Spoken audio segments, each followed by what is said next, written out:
دقت کنید این اتاق هوم هست که هوم به معنی یکی از گیاهان مقدس و باستانی در کتاب اوستا بوده. یک درختچه‌ای با شاخه‌های باریک که جالبه بدونید این گیاه در تمام فصل‌های سال، چه در زمستان چه در تابستان، همیشه سرسبز بوده و فقط زمانی خشک می‌شده که عمر این گیاه تموم می‌شده. این کوسنا یه طرح قدیمی اونجا هست، کسی از خواب بلند شه و با این صحنه مواجه بشه. به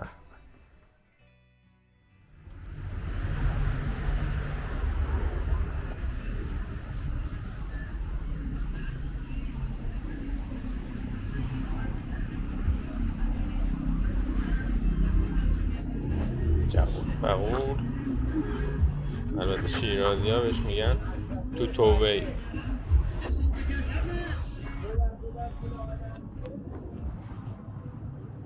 درود به همگی، امیدوارم حالتون خوب و عالی باشه. خوش اومدید به شهر شیراز دوست داشتنی.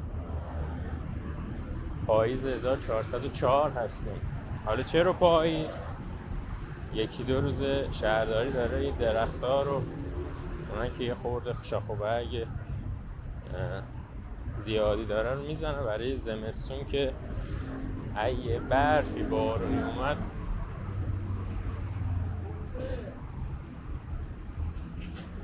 مردم آسیبی نبینن و رو کابل برقی چیزی نباشه شاخ و برگا. خب خیابون زند هستیم، البته انتهای خیابون زند که میرسیم به میدون ولیعصر یا ولیعهد سابق.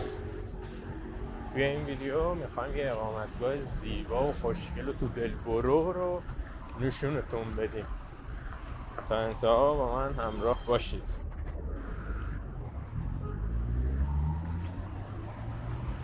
این هم از مترو وکیل، یکی از متروهای ایستگاه‌های مترو خوشگل ایران.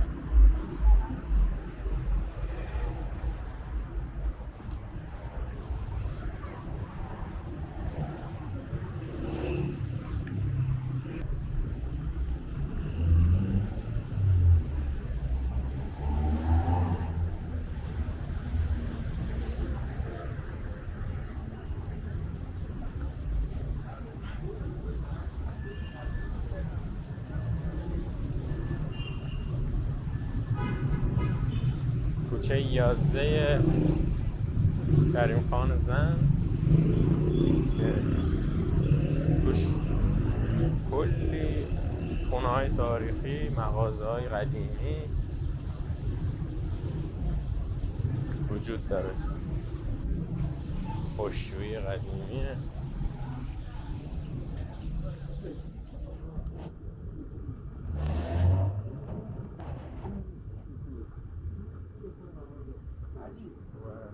کافه دهه 60 پالده بستنی آقای سلطانی که تو جوتی هم درست میکنن پالوده. به موقعش میاییم ویدیو میگیریم، چند بار هماهنگ شده، قسمت نشده که ویدیو بگیریم. خودشون هم انگاری نیست، مشتری هم اینا تو اینا درست میکنن.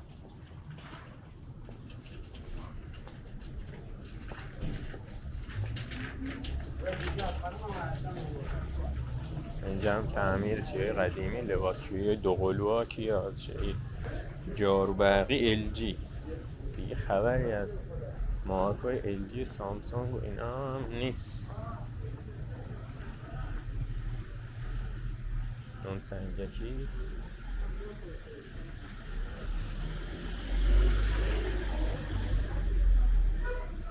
اینجا بهش میگن بازارچه فیلیا.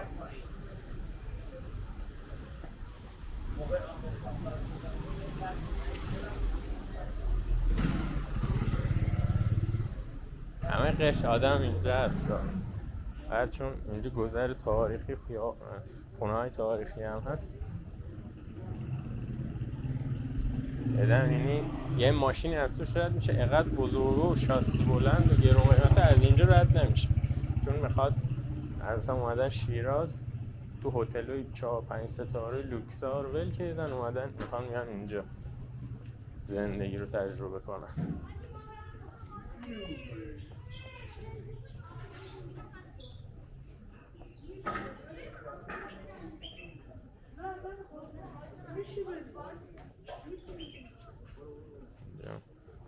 یک کافه کوچولوه.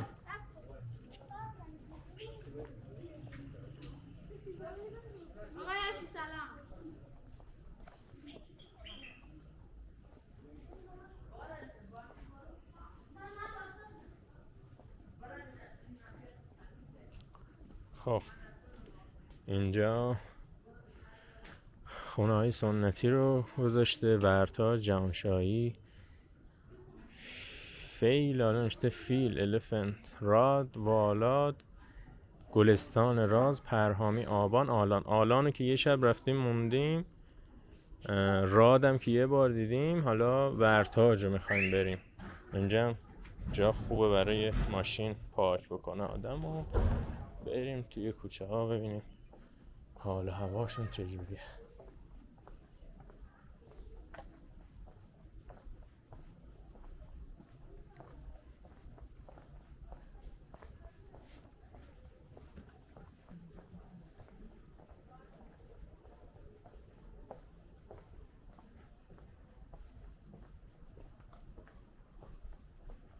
خب خونه‌ای که میخوایم، بوتیک هتلی که میخوایم بریم اینجا است. هماهنگ کردم کلا همه چی آمادن، همه اطلاعات رو داشته باشیم. حالا رد میشیم اطرافشو میبینیم. این شب هم بشه اینقدر نورپردازی های قشنگ کردن که تاریک نیست، امنیت فراوون، آرامش فراوون، نه بوقی نه دودی نه صدای ماشینی. حال چی تو بشه یه موتوری رد بشه. خیلی کم پیش میاد اینجا یه صدای، حالا صدای دوچرخ فوقش مشنفیم.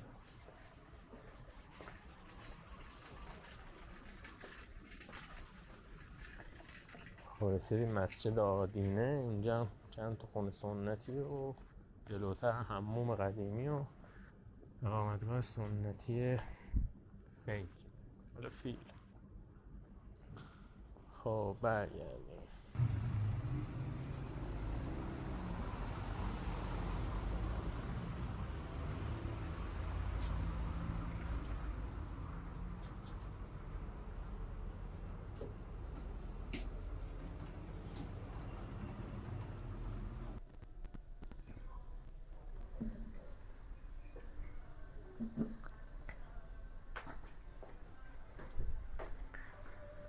سلام و درود بر شما. روز شما بخیر. ممنون، متشکرم. خانم محمودی. بله خودم هستم. مدیریت خانه ورتاج. در خدمت شما هستم. میتونیم حیاطو ببینیم؟ بله خیلی خوش اومدین، بفرمایید. به به چه حیاط قشنگی. ممنونم. یه توضیح میشه از بله ما عمارت ورتاج، اول در مورد اسم براتون یه توضیحی بدم.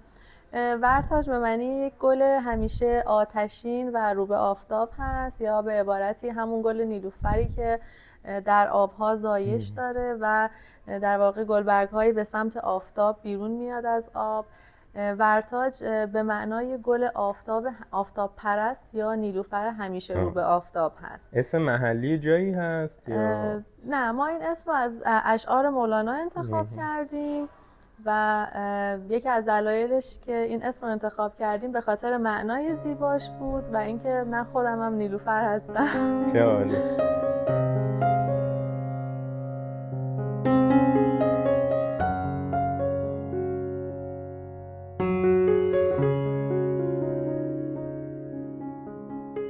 ببینید ما این خونه رو حدوداً 10 سال پیش خریداری کردیم.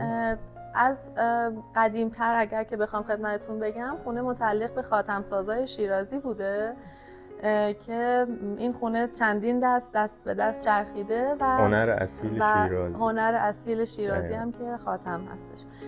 و بعد به یک خانواده به نام تنکس میرسه. خانواده تنکس به خاطر داشتن حالا یک سری المان‌های معماری که توی این خونه هست، در سال 86 خونه رو ثبت ملی میکنن. حالا من اگر که تشریف بیارید جلوتر میتونم بهتون نشون بدم. کاشی‌کاری‌هایی که روی دیوار روبرو میبینید همه متعلق به دوران قاجار هست. و این خونه حدوداً 200 سال قدمت داره. 200 سال؟ بله، 200 سال قدمت داره. یک بخشی از عمارت مربوط به دوران قاجار هست. بله. سمت راست پنجره‌های ارسی رو می‌بینید که از دلایل دیگه‌ای که خونه ثبت ملی میشه این پنجره‌های ارسی و نقاشی‌های سقفی اتاق هست که حالا توی اتاق تشریف بردین من به شما نشون میدم. الان دقیقاً ساعت 9:30 صبح هست و اینو از عمد گذاشتن اینجا و با علم گذاشتن اینجا که آفتاب طلوع کرد از این پنجره‌های رنگی رد بشه و یه زیبایی رو بله، ما توی معماری ایرانی یک المان خیلی مهمی که توی معماری داریم بازشوها هست که این بازشوهای ارسی از پایین به بالا کشویی باز میشن. استفاده از این شیشه‌های رنگی به این علت بوده که در معرض تابش نور آفتاب قرار بگیرن و رفلکس زیبایی روی کف اتاق ما ببینیم. آرامش عجیب غریبی هم. ساعت حدوداً 8 تا 10-11 صبح زیباترین اتمسفر رو توی این اتاق ما داریم. شما اتاق برای اقامت هم دارید یا فقط کافه هستید؟ بله، اینجا 6 تا اتاق اقامتی داریم که اتاق‌ها رو هم حالا با توجه به اسم مجموعه که ورتاج هست و یه اسمی از یک گیاه زیبا گرفته شده، اسامی اتاق‌هامون رو بر اساس گیاهان باستانی انتخاب کردیم. گیاهانی که مربوط به دوران زرتشت و از کتاب اوستا انتخاب شدن. به عنوان مثال اگر دقت کنید این اتاق هوم هست که هوم به معنی یکی از گیاهان مقدس و باستانی در کتاب اوستا بوده. یک درختچه‌ای با شاخه‌های باریک که جالبه بدونید این گیاه در تمام فصل‌های سال چه در زمستان چه در تابستان همیشه سرسبز بوده و فقط زمانی خشک می‌شده که عمر این گیاه تموم می‌شده. مثل سرو شیراز. مثل سرو شیراز. دقیقاً. چه عالی. یا به همین ترتیب اسامی بقیه اتاق‌ها رو هم بر اساس اگه اتاقی هم میشه ببینیم که آره حتما بفرمایید. من خب بریم به سمت یکی از اتاق‌ها به نام اتاق لوتوس هست.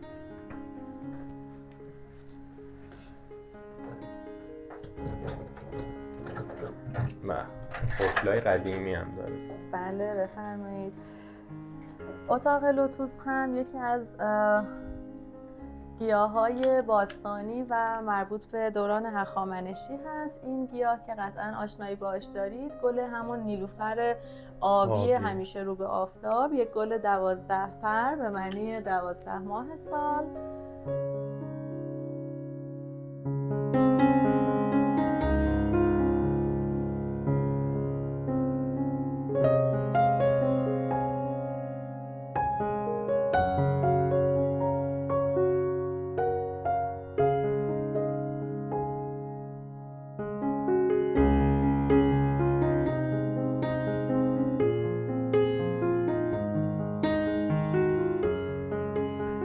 بله، لوتوس همونطور که گفتم به معنی نیلوفر آبی هست و در تخت جمشید به معنی 12 ماه سال هست. چون یک گیاه مقدس بوده و یک گیاه باستانی بوده اسم این اتاق رو بر این اساس نیلوفر آبی گذاشتیم و توی دوران مرمت حالا معماری و مرمتی که روی سقف داشتیم همون فرمتی هست که در اتاق شاهنشین بوده و از همون الگو پیروی شده. و انتخاب این دوتا رنگ به این علت بوده که طلایی یک رنگ سلطنتی بوده و در کنار آبی لاجوردی تضاد خوبی رو بهمون میداد. من خودم توی این اتاق شخصا خیلی حس خوبی دارم، چرا که این سندهایی که روی دیوار زدیم اگه ببینید از نزدیک. سندهای چیه اینا؟ این سندهای قدیمی هست که متعلق به پدر بزرگ خودم هست. و چون ایشون خیلی برای من محترم هستن، سندهای نسخه های خیلی قدیمی مربوط به اواخر دوران قاجار هست و ایشون به یادگار برای ما اینا رو گذاشتن و ما توی اون اتاق نصب کردیم. برای همین این اتاق برای خود من به شخصه خیلی حس خوبی داره. چقدر عالی. من تا قبل از اینکه بیام اینجا فکر میکردم که میگن خونه های سنتی دیگه مدل خاک خورده و قدیمی، ولی اینجا هم تمیزه واقعا و هم همه چیزا با کیفیت ترین حالت خودشه. بله، ما نظارت خیلی زیادی روی خانه‌داری داریم. هر سری که اتاق‌ها خانه‌داری میشن حتما پشت سرشون کنترل میکنیم، چک میکنیم، هم از لحاظ خاک هم از لحاظ تمیزی. سرویس بهداشتی رو میتونید ببینید. درسته. همه رو به صورت روزانه چک میکنیم. یعنی توی همه اتاق‌ها سرویس هست، هم دستشویی هم بله، حمام. همه اتاق‌ها مجهز به سرویس بهداشتی، فرنگی و امکانات اتاق یکی هستن. درسته. و چی حسش از این بیشتر که کسی از خواب بلند شه و با این صحنه مواجه بشه؟ بله. به عالی.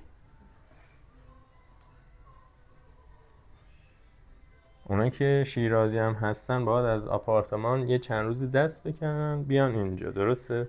آره دیگه، حس و حالی فقط که تو اینجا مال خونه‌های مسافر نیست. بله، اتفاقا خیلی مسافرهای مهمونای شیرازی داریم که فقط برای تجربه کردن حس و حال این خونه‌ها یه شب مهمون در ما حد میشن. 10 کیلومتر مسافرن دیگه. واقعا. یه دست لباس و 2-3 شب درسته. اینجا اقامت. بله. خیلی البته ما به جز فضای اقامتی، فضای کافه و رستوران هم داریم. پس بریم اقامتمون ببینیم. همراه با صبحانه هست، ولی شیرازی‌ها میتونن از کافمون استفاده کنن. ناهار و شام‌های به صورت فست فودی داریم که در ادامه بهتون نشون میدم.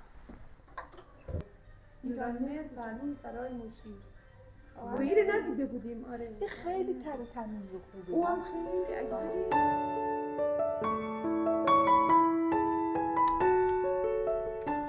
خب اینم یکی دیگه از اتاقامون هست، اتاق امرداد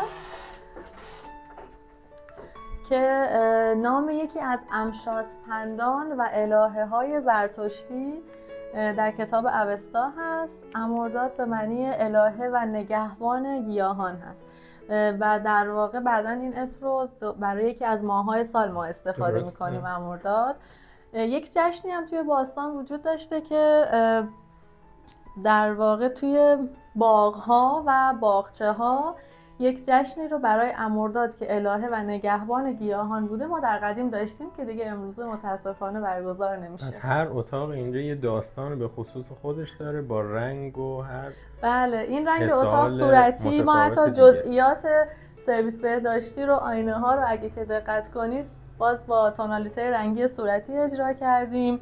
روی همه اتاق هامون یک سری وسایلی مصرفی مثل مسواک، پاشنکش، دمپایی و این بله. چیزایی که روتین هست ولی دیگه آره اینا اینجا به هست. صورت روزانه برای اتاق‌ها شارژ میشه. آب معدنی، مینی بار و کتری برقی، چای. مهمان‌ها خودشون میتونن توی اتاق چای رو سرو کنن. خیلی‌ها فکر میکنن دیگه رفتن هتل سنتی دیگه هیچ امکاناتی نداره. نه، اون فضای سنتی هست ولی امکانات آره برای رفاه اولیه ما همه چی رو فراهم کردیم.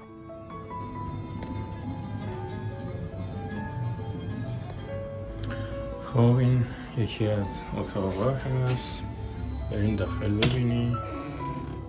این صدای قژقژ درای قدیمی هم میده. این اتاق‌ها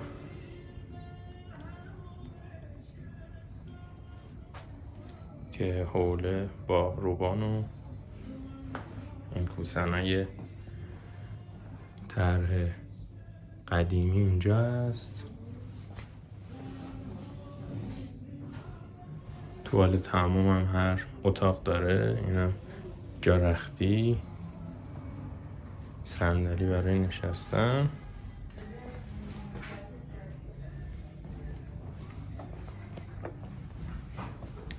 و انگاری این اتاق 4 تخته هست و اینم تخت زوج.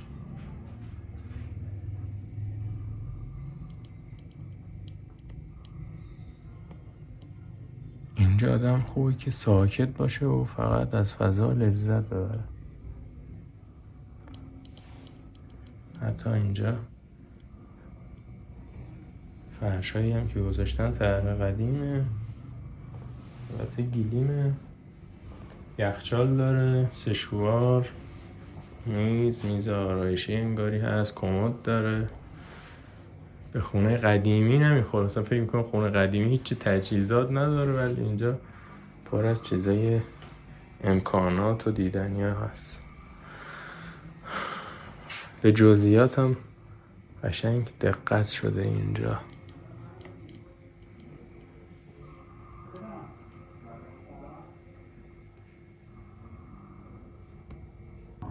چی خوشگل‌تر از یه پشت‌بون زیبا، نورپردازی خوب، درخت‌ها، گل و گیاه و معماری سنتی و تخت‌های سنتی. اینجا می‌بینید خلوته کلا ما رزرو کردیم، نیم ساعت دیگه مراسممون شروع میشه. جشن آبانگان می‌خوایم بگیریم، حالا یه قسمتی از جشن هم بهتون نشون میدم. این هم همون مسیر بود که داشتیم راه میرفتیم. این هم از شیراز. فکر کنید تو شیراز اینجا هم دارن کفتر بازی میکنن. فکر کنید 50 سال پیش 60 سال پیش همه یه سطح، همه خونه ها یه سطح بوده.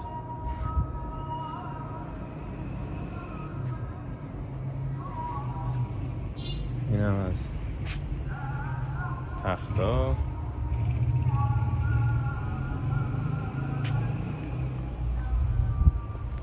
خورده بشینیم روش. خب این هم از قسمتی از خونه سنتی بود، حالا ادامهش هم بهتون نشون میدم. و ما توی یک پلیلیستی که توی کانال درست کردیم به خونه ها و هتل های شیراز میخوایم سر بزنیم، مفصل‌تر از قبل براتون ویدیو بسازیم که قشنگ یه تجربه خوشگل و قشنگی داشته باشیم از شیراز وقتی میخوایم بیایم شیراز و 3-4 روز اقامت داشته باشیم.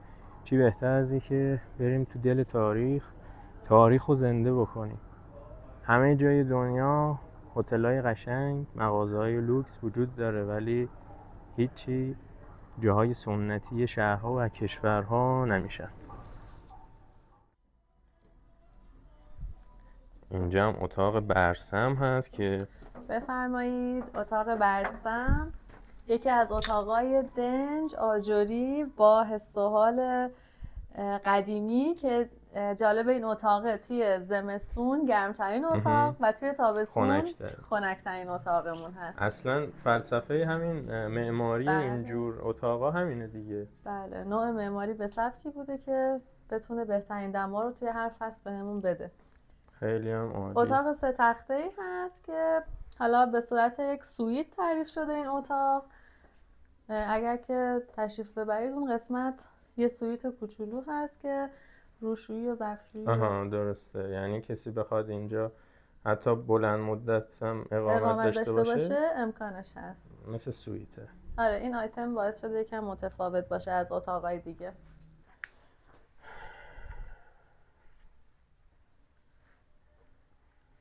کنار این سنگای قشنگ زیست کردن واقعا خیلی حس خوبی داره. این اتاق هم مثل بقیه اتاقامون باز از اسامی گیاهان باستانی انتخاب کردیم که برسم همون شاخه های درخت انار هست که به معنای زایش و جاودانگی در کتاب اوستا اومده.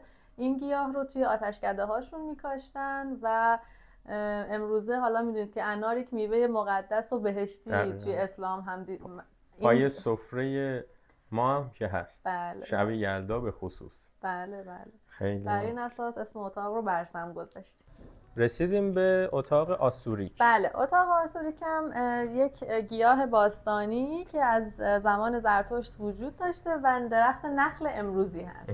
جدال بین بز و درخت نخل رو تو این اتاق دوست داشتیم که به نمایش بذاریم و درخت نخل به معنی یک جانشینی و بز به معنی تحرک و دوندگی هست.